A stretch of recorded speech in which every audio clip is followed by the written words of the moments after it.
The HOA Karen thought she had finally found the perfect weapon, calling the cops, but she had no idea the woman she was targeting would become her worst nightmare in court. Ethan had just moved into Pinebrook Estates, a quiet neighborhood with clean lawns and strict rules.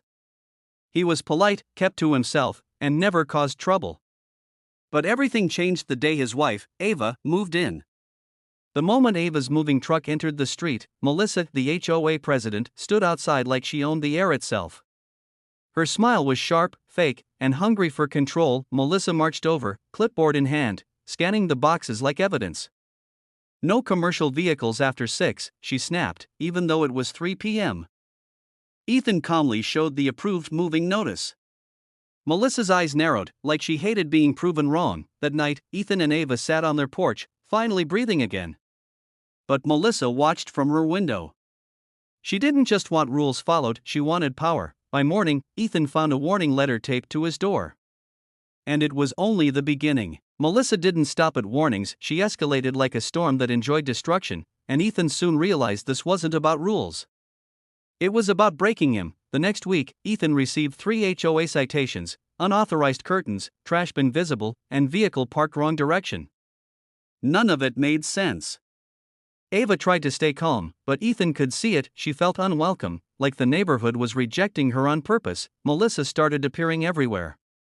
If Ethan watered the lawn, she'd measure the hose runoff. If Ava walked their dog, Melissa would suddenly inspect the sidewalk. The neighbors kept their heads down. Nobody wanted to become her next target. Then came the humiliation. Melissa posted a community email titled, "New Resident Violations." She attached photos: Ava's moving boxes, their porch chairs, even Ava carrying groceries. The message ended with, "We must protect our property values." Ava stared at the screen, her hands shaking. Ethan wanted to respond, but Ava stopped him. "Don't fight her emotionally," she whispered. "Fight her smart." That night, Ethan installed a small door camera and saved every email. Ava quietly started writing dates in a notebook. They weren't just surviving anymore, they were preparing. Melissa didn't know it yet. But she had already stepped into a trap. Melissa's anger grew when Ethan didn't break, so she decided to do something that would teach them a lesson, something public. One Saturday morning, Ava was arranging flowers in the front yard when Melissa stormed over with 2 HOA board members. "You can't plant those," she declared. "They're not approved colors." Ava blinked, stunned. "They're white flowers," she said softly. Melissa smirked like she enjoyed the confusion. Ethan came outside and calmly asked for the written rule. Melissa's face tightened. "Don't challenge me," she hissed under her breath, loud enough for Ava to hear. 2 hours later, a police car rolled into their driveway. Ethan stepped out, heart pounding. The officer said they got a call about suspicious activity and possible illegal occupant. Melissa stood across the street pretending to look innocent, but her eyes were shining with victory. Ava walked out slowly, composed. "Officer," she said gently, "may I ask who made the report?" The officer hesitated. Ethan already knew the answer. After checking IDs, the officer apologized and left.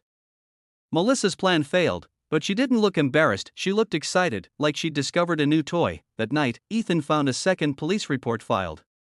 Then a third. Melissa was building a false story, and the worst part? She was preparing something even bigger, something that could destroy Ethan's name forever. Melissa's next move wasn't just harassment, it was a full setup, and it would have worked. If Ava wasn't who she truly was. A week later, Ethan returned from work to find Ava sitting silently at the kitchen table. A legal notice lay in front of her. Melissa had filed a complaint accusing Ethan of threatening HOA leadership and disturbing the peace. It was ridiculous, but the letter said the HOA would seek fines and eviction enforcement. Ethan felt his chest tighten. "This is insane," he whispered. Ava didn't panic. She simply opened her notebook and slid it toward him: dates, screenshots, photos, police reports, emails. Everything. Ethan stared, shocked. Ava had documented every single moment like a professional investigator. Then Ava said something Ethan never expected: "Melissa doesn't know what I do for a living." Ethan blinked. Ava had always been private about her work. She never bragged. She never used her title. But now her eyes held quiet steel. I'm a judge, she said calmly. Not in this county. But still a judge. Ethan's breath caught. Suddenly the pieces clicked: her calm, her discipline, her refusal to react emotionally. Ava wasn't just his wife. She was trained to see truth beneath noise. Melissa thought she was attacking a weak couple, but she had unknowingly declared war on someone who lived inside the law, and soon Melissa would walk into court smiling only to freeze in horror. The day of the hearing arrived like a thundercloud. Melissa walked in proud until she saw Ava's face on the court docket. The HOA hearing wasn't supposed to be dramatic. Melissa expected Ethan to come alone, nervous, embarrassed, ready to settle. She even wore a bright blazer like it was a celebration. She shook hands with people in the hallway, whispering how she was protecting the community. Ethan entered with Ava beside him. Ava wore a simple outfit, no jewelry, no arrogance, just calm confidence. Melissa's smile twitched, but she still walked up. So you finally brought backup, she mocked. Ava didn't respond. She simply looked at Melissa like she was already reading her lies. Inside the courtroom, Melissa presented printed emails, carefully edited. She played voice recordings, cut short. She spoke loudly about safety and property values. The judge listened, expression neutral. Then the judge asked, "Do you have evidence of direct threats?" Melissa proudly nodded. Yes. Ava stood. Your Honor, may I submit Exhibit A through F? Her voice was respectful, controlled. She handed over a folder. Inside were full email threads, unedited audio, camera footage, and the police reports showing repeated false calls. Melissa's face turned pale. She whispered, "How did you?" Ava didn't even look at her. The judge's eyes narrowed as he reviewed the documents.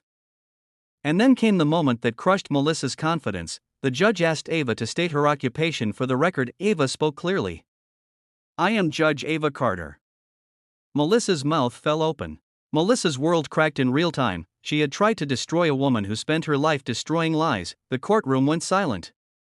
Melissa's hands trembled. She stuttered, trying to laugh it off, but no sound came out right. The judge stared at her with disappointment, not anger, worse than anger. Like a parent realizing their child had become cruel, Ava didn't use her title as a weapon. She used truth as a mirror.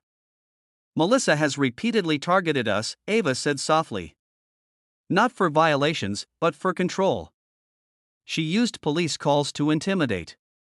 She publicly shamed us. And she submitted edited evidence to mislead this court. Melissa tried to interrupt. She's manipulating. The judge raised a hand. Enough. Then Ethan's door camera footage played. Melissa's voice was clear, "If you don't leave, I'll make sure you regret moving here." Melissa's knees almost buckled.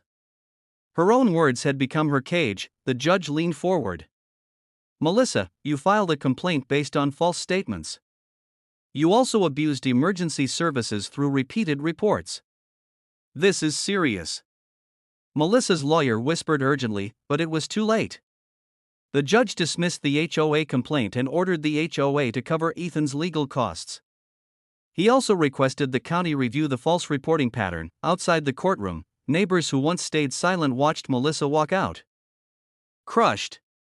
Ava turned to Ethan and squeezed his hand, but the final twist hadn't happened yet.